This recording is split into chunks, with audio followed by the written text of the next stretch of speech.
तो hello guys. हम आज स्टार्ट करने जा रहे हैं atomic structure, the structure of atom. जैसे कि आपको पता है कि ये जो एटॉमिक स्ट्रक्चर नाम का आप टॉपिक सुन रहे हैं, ये आपके फिजिक्स और केमिस्ट्री दोनों में ही यूजफुल होता है और दोनों में ही है, और आपके एग्जाम के लिए बेहद इंपॉर्टेंट चैप्टर है। मीन्स जब आप एटॉमिक स्ट्रक्चर आप पढ़ते हैं तो आप उसमें Daltons, J J Thomson and Rutherford, Niels Bohr, इन सब के बारे में पढ़ते हैं। और आपको पता है इनका जो थ्योरेटिकल पार्ट होता है बहुत ही ज्यादा इंपॉर्टेंट होता है। अगर आपको बहुत बेहतरीन तरीके से इनके थ्योरेटिकल पार्ट क्लियर हैं तो आपको बहुत आसानी होती है पेपर में टिक करने में, क्योंकि देखिए, और आपको बहुत ज्यादा ब्रॉड नहीं पढ़ना होता। एनसीईआरटी के डेटा के हिसाब से आपको इसको पढ़ना है। मैं आपको बहुत शॉर्ट में बताऊंगा आप इन तीनों की थ्योरेटिकल पार्ट को कैसे आसानी के साथ कर सकते हैं, याद कर सकते हैं। क्योंकि इनकी जो थ्योरी है वो लिखने वाली चीज तो है नहीं। अगर आपको एक बार समझ में आ गई तो आप जल्दी नहीं बोलेंगे। तो बिना टाइम लॉस किए हम लोग स्टार्ट करते हैं। देखिए, कभी भी जब हम किसी एटम के बारे में पढ़ते हैं तो सबसे पहले हमें उस एटम्स के अंदर क्या है, तो उस एटम्स के फीचर क्या है, तो उस एटम के बारे में मीन्स एक तरीके से स्टडी या डिटेल हमें पता होनी चाहिए। तभी तो हम उसको स्टार्ट करने से पहले उसके बारे में जो है कुछ आगे बता सकते हैं, कर सकते हैं। अगर आपको ऐसा पता तो ठीक है, अगर नहीं पता है तो आपको केवल एक काम करना, मेरी बात सुननी है। मेरी बात सुनी है और मैं जो बोल रहा हूं उसको आपको फॉलो करना है। देखो, एनसीईआरटी की जो चीजें है ना, खासकर मैं फिजिक्स एनसीईआरटी की बात कर रहा हूं। जो फिजिक्स एनसीईआरटी आपकी दे रखी है उसमें लैंग्वेज बहुत ही कॉम्प्लिकेटेड है। जो यूपी बोर्ड वाले बच्चे हैं उसकी तो मीनिंग ही नहीं निकाल पा रहे हैं। तो मैं सेम टू सेम एनसीईआरटी की पूरी बातें बताऊंगा, बस लैंग्वेज का डिफरेंस होगा। मैं बिल्कुल आपको हिंदी ट्रांसलेट करके बताऊंगा।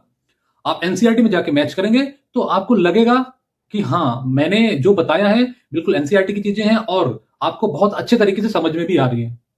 ठीक है, तो हम स्टार्ट करते हैं। देखिए, जो एटम है, सबसे पहले एटम्स के बारे में जो रिसर्च हुई, खोज हुई, वो हुई थी कब? 19वीं शताब्दी में।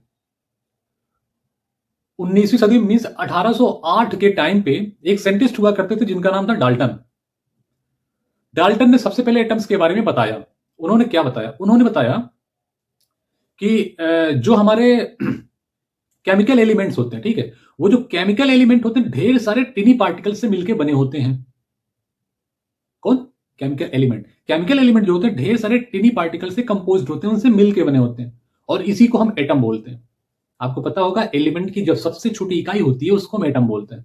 ठीक है, फिर उन्होंने ये बोला कि ये जो टिनी पार्टिकल थे जिससे हमने जो है केमिकल एलिमेंट को बनाया, जिसको फिर हम एटम बोल दिया, ये इस टिनी पार्टिकल को दोबारा से हम सब डिवाइड नहीं कर सकते, मीन्स वो फिर से कभी टूटता नहीं है। ये इनका पहला पॉइंट था अकॉर्डिंग टू एनसीईआरटी। आप पढ़ेंगे तो वहां पे आपको मिलेगा। फिर उन्होंने दूसरी बात क्या बोली, क्योंकि दो ही पॉइंट केवल इन्होंने बोला था। दूसरी पॉइंट इन्होंने ये बताई कि जैसे जैसे कोई केमिकल होता, ठीक है, केमिकल एलिमेंट होता, उस केमिकल एलिमेंट के अंदर जो भी एटम्स होते हैं, अगर एक पर्टिकुलर केमिकल एलिमेंट है, मैं केवल एलिमेंट की बात करूं, एक पर्टिकुलर एलिमेंट है, तो उस एलिमेंट के अंदर जो एटम्स पाए जा रहे हैं ना, उस एटम्स के अंदर जो क्वालिटीज होंगी वो एक दूसरे से मैच करेंगी, समानताएं रहेंगी, अगर एक पर्टिकुलर का एलिमेंट है तो। लेकिन अगर डिफरेंट डिफरेंट तरीके के एलिमेंट है तो जाहिर सी बात है हर एक एलिमेंट में हर हर एलिमेंट में जो है अलग अलग तरीके के एटम पाए जाएंगे। तो डिफरेंट डिफरेंट तरीके के अंदर जो डिफरेंट डिफरेंट तरीके के एटम पाए जा रहे हैं, उन सभी की जो क्वालिटी होती है वो अलग अलग होती है। इतनी बात बताई थी उन्होंने कि अगर एक एक एलिमेंट है, उस एलिमेंट के जो ढेर सारे एटम्स हैं अंदर में, तो वो सारे एटम्स एक दूसरे के समान होंगे। लेकिन अगर अलग अलग तरीके के एलिमेंट हैं तो अलग अलग तरीके के एटम भी उनके अंदर पाए जाएंगे जो एक दूसरे से भी अलग होंगे। इनका यह कहने का मतलब था। हालांकि इन्होंने एटम्स तो नाम तो ले लिया क्योंकि हमें पढ़ना एटम के बारे में। फिर इन्होंने ये जो दोनों पॉइंट अपने बताए, ये उन्होंने 19वीं शताब्दी में बताई थी। मैंने आपको बताया ना 1808 ईस्वी में। फिर क्या हुआ, जब 20वीं शताब्दी की स्टार्टिंग हुई, 20वीं शताब्दी की स्टार्टिंग हुई, तो 20वीं शताब्दी की स्टार्टिंग तक कोई भी साइंटिस्ट ने इनको क्लेम नहीं किया कि आपने जो बात बताई है उसमें से कोई त्रुटि है, कोई गलती है। ऐसा कुछ नहीं हुआ। लेकिन 20वीं शताब्दी में एक साइंटिस्ट आए 1908 में, ठीक है, 1907 से 1908 का डेटा है, मैं मानता हूं 1908 में, ठीक है, 1908 में एक साइंटिस्ट है जिनका नाम था जे जे थॉमसन। एक्चुअली जे जे थॉमसन ने क्या किया, स्टार्टिंग में ही जे जे थॉमसन ने क्या किया, एक इलेक्ट्रिक डिस्चार्ज लिया, उस पर लो प्रेशर पे वर्क कर रहे थे। लो प्रेशर को लेके इलेक्ट्रिक डिस्चार्ज पे अपने एक्सपेरिमेंट को किया। ऐसा क्यों किया उन्होंने? ऐसा करने पे उन्हें पता चला दो तरीके की रेज मिली उनको, एक कैथोड रेज थी, एक पॉजिटिव रेज थी। अब इन दो रेज से उन्होंने अपने एक्सपेरिमेंट को आगे जारी रखा और एक नया एक्सपेरिमेंट अपने नाम के अकॉर्डिंग दिया, जिनका नाम था प्लम पुडिंग मॉडल। तो प्लम पुडिंग मॉडल नाम का एक्सपेरिमेंट इन्होंने क्रिएट किया। तो इस मॉडल के अकॉर्डिंग क्या था, उन्होंने बताया कि जो एटम होता है, एटम वो पहली बात तो स्फेरिकल शेप का होता है, ठीक है। अब ये स्फेरिकली जो एटम होता है, उस एटम्स के पूरे एटम्स के अंदर यूनिफॉर्मली पॉजिटिव चार्ज पाया जाता है और कहीं कहीं उसी में नेगेटिव चार्ज होता है जो धंसा होता है। बिल्कुल वाटरमेलन जैसे होता है, तरबूज आप खाते हो। वाटरमेलन क्या होता है कि एक बड़ा सा वाटरमेलन होता है, उसके अंदर पूरा लाल वाला जो पोर्शन होता है उसको उन्होंने पॉजिटिव चार्ज बोल दिया और जो ब्लैक ब्लैक उसके जो बीज थे, जो धंसे हुए थे, उसको उन्होंने इलेक्ट्रॉन बोल दिया। तो इस तरीके से इन्होंने अपना एक्सपेरिमेंट जो है बताया। लेकिन बहुत सारी चीजें इनके एक्सपेरिमेंट में ऐसी थी जो क्लियर नहीं हुई, क्योंकि जब इन्होंने बताया था कि एटम्स जो है स्फेरिकल शेप की होती, जिससे उन्होंने इसकी रेडियस को भी कंसीडर किया, अप्रोक्सीमेटली 10 की पावर -10 मीटर रेडियस को लेके एटम नाम दिया। और फिर इन्होंने बताया कि ये जो एटम होता है, एटम में पूरे एटम के अंदर पॉजिटिव चार्ज जो है इस तरीके से डिस्ट्रीब्यूट होते हैं और उस पॉजिटिव चार्ज के अंदर नेगेटिव चार्ज जो है धंसे होते हैं। इतनी बात बताई थी इन्होंने, लेकिन इनके कुछ ड्रॉबैक्स भी आ गए। वो ड्रॉबैक्स क्या थे? अब अगर एटम है, उसके अंदर इलेक्ट्रॉन और प्रोटॉन है, इलेक्ट्रॉन और पॉजिटिव चार्ज है, फिर इन्होंने क्या बोला कि जो एटम होते हैं, ठीक है, एटम उनके अंदर इलेक्ट्रोस्टैटिक फोर्स ऑफ अट्रैक्शन होता है, जिसकी वजह से जो एटम होते हैं वो न्यूट्रल होते हैं। न्यूट्रल होने की वजह यह है कि उसके अंदर जितने ज्यादा पॉजिटिव चार्ज हैं उतना ही नेगेटिव चार्ज है। इस वजह से इन्होंने बताया कि जो एटम होते हैं वो न्यूट्रल होते हैं। इतनी सारी बातें बताने के बाद उनके ड्रॉबैक्स क्या निकल के आए हैं? इन्होंने बताया कि भाई देखिए, एटम्स जो होता है उसमें एनर्जी क्रिएट होती है, मतलब बनती है, निकलती है, एब्जॉर्ब होती है, इमिट होती है, ये सब बातें इनको नहीं पता थी। इसलिए इसकी जो इमिशन वाला सिस्टम था, स्पेक्ट्रल इमिशन लाइन, इसके बारे में ये कुछ नहीं बता पाए। मीन्स इमिशन, आप स्पेक्ट्रल लाइन जो बनता है एटम्स के अंदर या फॉर्म होता है, उसके बारे में इन्होंने कुछ नहीं बता पाए। दूसरी बात यह थी कि जो एंगल का स्कैटरिंग था, कुछ एंगल से जो डिफ्लेक्ट होती थी चीजें, डिफ्लेक्शन के बारे में नहीं बता पाए, स्कैटरिंग के बारे में नहीं बता पाए, क्योंकि इन्होंने केवल एटम में इलेक्ट्रॉन और कुछ रेज की बात की थी। 20वीं शताब्दी की थी। फिर इनके एक स्टूडेंट आए कुछ टाइम के बाद, 20वीं शताब्दी में ही, लगभग 1911 के टाइम पे इनके ही स्टूडेंट थे जिनका नाम था रदरफोर्ड। रदरफोर्ड ही एक ऐसे साइंटिस्ट थे जिन्होंने सबसे पहले न्यूक्लियस के बारे में बताया था कि न्यूक्लियस भी कोई चीज होती है। हाँ, तो हम बात कर रहे हैं रदरफोर्ड, ठीक है। रदरफोर्ड थे, उनके कुछ सहयोगी थे जिनका नाम था मार्सडन। मार्सडन था उनका नाम, और था गेगर और मार्सडन जो थे रदरफोर्ड के सहयोगी थे। उन तीनों लोगों ने मिलकर, हालांकि नाम तो रदरफोर्ड का ही आता, उन तीनों ने मिलकर न्यूक्लियस के टर्म को दिया था किसी एटम्स के अंदर। क्योंकि देखिए, इनका जब एक्सपेरिमेंट शुरू हुआ था ना, तो सबसे पहले ये यही चेक कर रहे थे कि जो न्यूक्लियस होता है ना, कोई एटम्स होता है ना, उस एटम्स के अंदर क्या क्या चीजें हैं, उस चीजों को जानने के लिए ही इन्होंने अपना एक्सपेरिमेंट किया। अपने एक्सपेरिमेंट में इन्होंने क्या किया कि अल्फा पार्टिकल की बम्बार्डिंग की। और अल्फा पार्टिकल की बम्बार्डिंग कहां की? मेरे ऊपर नहीं भाई, गोल्ड की न्यूक्लियस के ऊपर। अब देखिए, गोल्ड का फॉर्मेल उसने लिया था। एक्चुअली जो हम देखते थे, हमारे पास कोई और भी मेटल हो सकते थे, दूसरा कोई सब्सटेंस भी हो सकता था, प्लेटिनम हो सकता था, वगैरह वगैरह। गोल्ड ही क्यों लिया? देखिए, गोल्ड मतलब होता है, उसको चाहे जितना पीट पाट दो, जब उसमें एक्सपेरिमेंट करोगे ना, क्योंकि इसको पीट पीट के गोल्ड को खूब पतला किया जा सकता है, इतना पतला बनाया जा सकता है कि एक तरफ आप देखोगे ना, दूसरी तरफ उसका पर्दा ही नहीं बनेगा, इतना पतला हो सकता है गोल्ड। इसीलिए गोल्ड के फॉइल को यूज करा गया था। तो उन्होंने क्या किया कि एक्सपेरिमेंटली उन्होंने अल्फा पार्टिकल की बम्बार्डिंग करी। जब अल्फा पार्टिकल की बम्बार्डिंग की उन्होंने उस गोल्ड के, और पीछे की एक जिंक सल्फाइड की प्लेट लगा दी। वो प्लेट क्या करता था? वो प्लेट जो है, उस प्लेट से जो है ये पता चलता था, जैसे आपने जो है मतलब रेज मारी, क्या पता कुछ बाहर निकल गई हो, कुछ डिफ्लेक्ट हो गई हो, तो वो जो फॉइल था, मतलब सॉरी, जिंक सल्फाइड की प्लेट थी ना, उस पर पता चलता था, उससे वो एक्सपेरिमेंट करने में आसानी हो रही थी। इस वजह से उन्होंने एक जो है लंबा सा लंबा सा जिंक सल्फाइड की प्लेट लगाई थी। जिंक की सल्फाइड की प्लेट ऐसे लगाई थी जैसे एक दरवाजा है ना, इस दरवाजे को छोड़ के बाकी चारों ओर 3D स्ट्रक्चर में गोल्ड की फॉइल लगाई, क्योंकि जो भी कुछ हो उसमें दिख जाए। तो इस तरीके से उन्होंने अपना एक्सपेरिमेंट स्टार्ट किया। तो सबसे पहले उन्होंने क्या किया कि हाई स्पीड की लाइट से अल्फा पार्टिकल की बम्बार्डिंग कराई। भाई देखो, हाई स्पीड उनको देने की जरूरत इसलिए पड़ी क्योंकि आपको पता है अगर वो स्पीड ज्यादा नहीं देंगे तो अल्फा पार्टिकल भी पॉजिटिव होता है, जिसके न्यूक्लियस पे भी वो बम्बार्डिंग कराना चाह रहे हैं उसके न्यूक्लियस पे भी पॉजिटिव चार्ज होता है। अगर स्पीड हाई नहीं करेंगे तो रिपल कर जाएगा, वहां तक तो पहुंच ही नहीं पाएगा। इसलिए हाई स्पीड अल्फा पार्टिकल की जब बम्बार्डिंग करते हैं तो हाई स्पीड देके करते हैं। तो उन्होंने ये देखा, बिल्कुल डिक्टो एनसीईआरटी के डेटा मैं आपको बता रहा हूं, जब उन्होंने इस तरीके से बम्बार्डिंग की तो बम्बार्डिंग करने में क्या हुआ कि उन्होंने देखा 99.86% जो अल्फा पार्टिकल थी वो एटम्स के बाहर निकल गई। 99.86 बहुत ज्यादा होता है। 99.86 अल्फा पार्टिकल जो थी वो बाहर निकल गई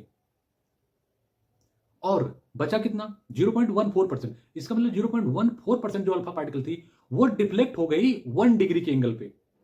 ध्यान से सुनिएगा, एनसीईआरटी में ऐसे लिखा हुआ है। जब रदरफोर्ड ने अल्फा पार्टिकल की बम्बार्डिंग करी हाई स्पीड से तो उन्होंने देखा कि 99.86% जो अल्फा पार्टिकल थी वो बाहर निकल गई। इसका मतलब यह पता चला कि जिस भी एटम्स के पास, जिस भी एटम्स के ऊपर ये अपना एक्सपेरिमेंट कर रहे थे उस एटम्स का जो मैक्सिमम पोर्शन था वो तो खाली था, तभी तो वो बाहर निकल गई। और केवल 0.14% ऐसी थी जो 1 डिग्री पे डिफ्लेक्ट हो गई। सोचने वाली बात है। मींस जब उन्होंने अल्फा पार्टिकल को 10 लाख अल्फा पार्टिकल भेजे, मींस 1 मिलियन अल्फा पार्टिकल भेजा, मींस 10⁶ अल्फा पार्टिकल की बम्बार्डिंग करी, तो उन्होंने देखा उस 10 लाख अल्फा पार्टिकल में केवल एक पार्टिकल ऐसा था जो अपनी पाथ को रिट्रेस कर गया। मींस 180 डिग्री पे ही वो रिटर्न हो गया, वापस आ गया, जैसे गया वैसे ही वापस आ गया जब हमने 10 लाख अल्फा पार्टिकल को जो है भेजा था। इसका कहने का मतलब यह है कि वो जो एटम है उस एटम्स में एक positive charge, small positive charge जो है उसके सेंटर पे कंसर्न है। इसी पॉजिटिव चार्ज की वजह से वो जो 10 लाख में एक पार्टिकल था वो वापस आ गया।